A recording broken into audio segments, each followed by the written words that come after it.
Hi, everybody out there in cyberspace. I'm Sharif, here with ProductionHackers.net. So today I'm going to be talking about three of the most popular viewpoints that I've seen, and basically what I think is a good resolution. Because these different viewpoints, either they or they're in contrast with one another, or in opposition with one another, or they're not helping the tensions or the situation. So what am I talking about? Well, you could relate this to politics, but you could also relate this to just how people view the world in general and humanity. So let's get right into it.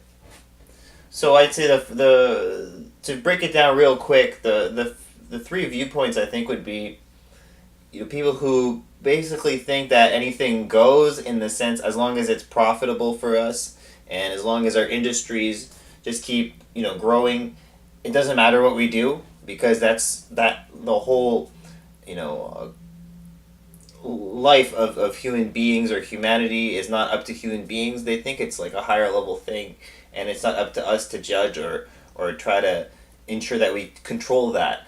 So that's kind of one side of it. And then the other side of it, another major popular viewpoint, which is quite prevalent and strong, is that basically people are not that smart, just to put it frankly, and they think that, and basically that if we reduce the population or control the population growth, that way we can reduce the potential of us destroying ourselves, because they figure we're inevitably going to be destroying ourselves anyway because we're stupid.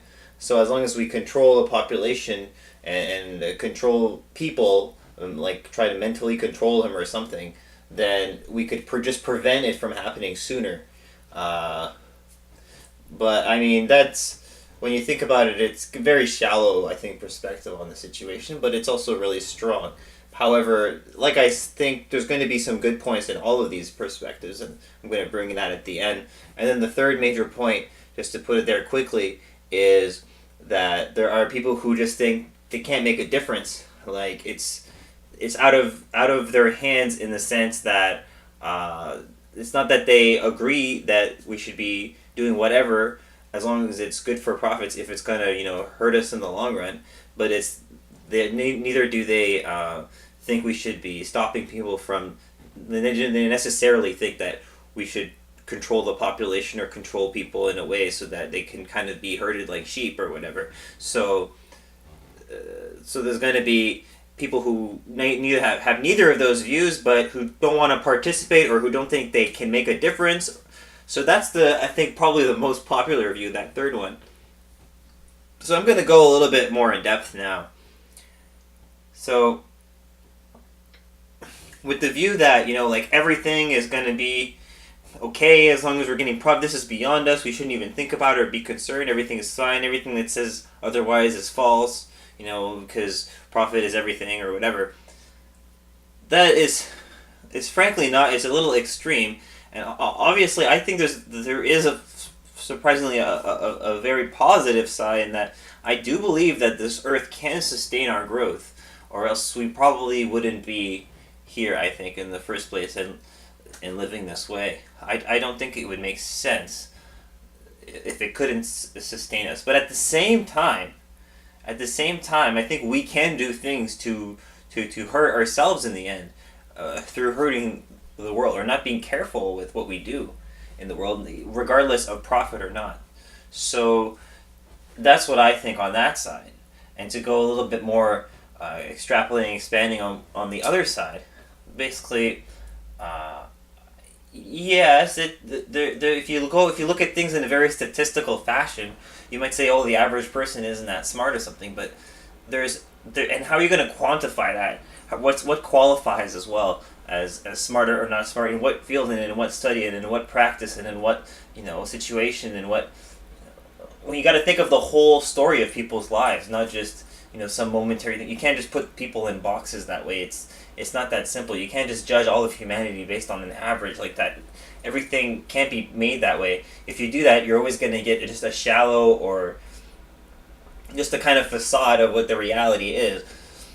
So I don't I don't think that part of it is good, but there's definitely, the aspect to it that they are considering facts and they are considering the reality in terms of that we can really screw up and really mess this up and destroy ourselves if we're not careful. But except that they're taking a very pessimistic attitude in that they believe it's inevitable because of relying too much on just theoretical data, pretty much.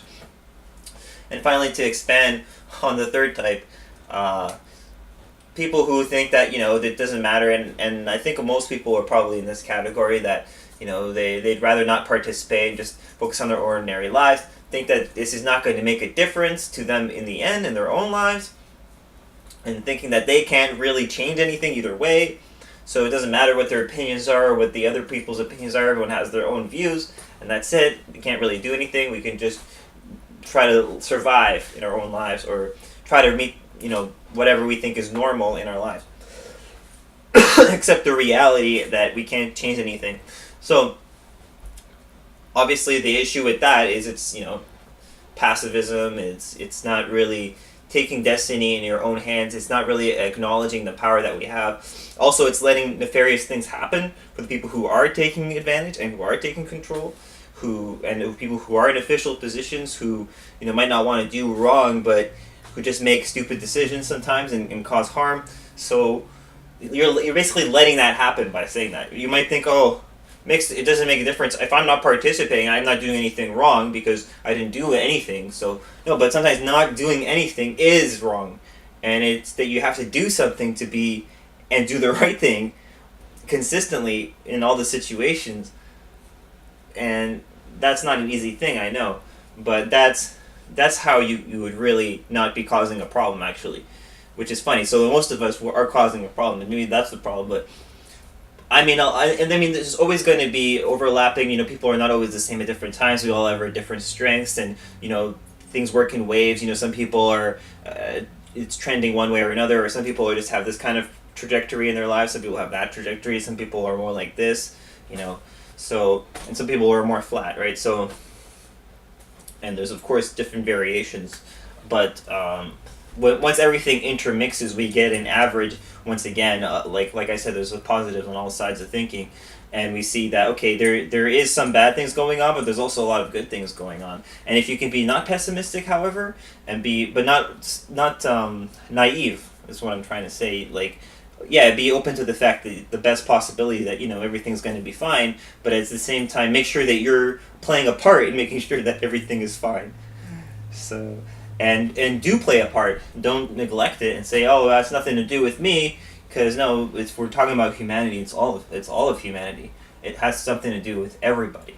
So yeah, I think that's the resolution.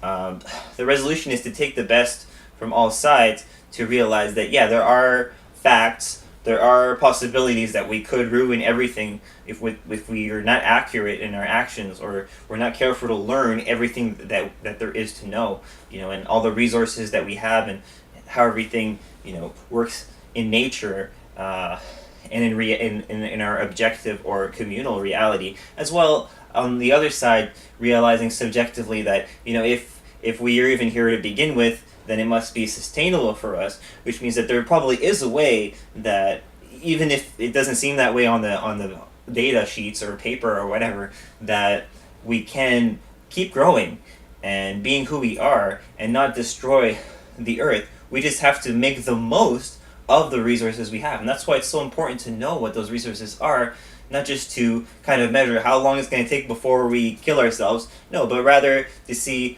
be more intelligent and realize better ways of making use of that, like technology or methodologies or protocols, or just intelligence and data, just goes more deeper, that isn't so general and vague like just some statistics, but is more a case by case scenario, and just go deeper into the things that matter, like the sustainability. And that's the final part. If we want sustainability, everybody has to get involved. It's not just going to be some people who want to be really aggressively involved in power plays and these kind of things. Although those people are necessary, more of us need to be involved. and try to look at things, what's the best possible thing that could happen, but not assume that it makes no difference, what we do, and not assume that it's definitely going to be bad no matter what, either way. But instead have hope and continue to have hope and be realistic, realize that our decisions and our actions do affect the world, and we do need to be concerned. We do need to be careful, but at the same time, looking to what's the best possible thing that could happen, keeping that as the first thing we think of, our priority, and then think, how are we going to get there realistically? And don't think that it's not possible. Think that it is possible. And that's the key. That's such an important part. Having that hope, realizing it's possible, and being intelligent and actually learning what you need to know and doing the right things to make it happen, and always being involved and constantly involved and committed to it. So, of course, it's not so direct as you have to be a political activist or into politics in particular, but you should be aware of what's going on politically, at least as pertains to you. And you should be concerned about humanity in general. And you should think whether it's in a completely different way than, a standard way or a more standard way, it doesn't matter, or anything in between, or an innovative way or just a standard, like I said, way to do basically get involved and make sure that you're at least not doing stupid things because that you know about the data, but at the same time you're moving towards the most positive direction, and not just half the time but all the time. And that's what it is. It's about productivity. And if you're going to be an entrepreneur, you're going to work with an entrepreneur, or you're going to be part of a company, or you're going to work in some kind of establishment or organization or whatever it is, you can play a role. If you're a student, if you're a house husband or housewife or whatever it is, if you're an older person, a younger person, it doesn't matter. You can play your part wherever you're from, whatever kind of things you're doing. You can make sure that you educate yourself and that you take to heart the realities and do your own research, do your own experiments and tests, if you will, that are safe and that you're comfortable with, that you can work step by step from to learn for yourself, or learn from the masters or from people who you can think for yourself if they make sense. And if you learn from a bunch of different sources, then you can kind of think for yourself and weigh what's real to you against your reality, outside of the books and your own personal experience and practice and what you're doing. But at the same time, always, having that vision of what's the best that could possibly happen and thinking that is possible. Of course, you also want to think what's the worst that's possibly happen and think that it's not inevitable, but that it is possible. But you also got to think that what's the best that could possibly happen, and also think that that's possible. And of course, not just be, where's it going to go, and just make like a gamble and just wait to see what's going to happen, but instead actually play an active role in making sure it's going to happen by educating yourself and targeting that higher mission. So I hope this maybe was a little bit helpful for you. This was another video from productionhackers.net. We are also productionhackers.com and productionhackers.ca, since we're based out in Canada. But if you want to contact me, you can check me out on Twitter. You can tag me at Honorable Happy. I'll have it in the description below. And you can also check out the website, which I'll have there below. And you can also check me on Minds.com, which is a new social media platform, which I think is fantastic. It's like the new MySpace. I got an article about that on the blog as well. And I'll have all the information you need to get in contact with me and get closer in touch. And I'll check you out next time. See ya. Bye.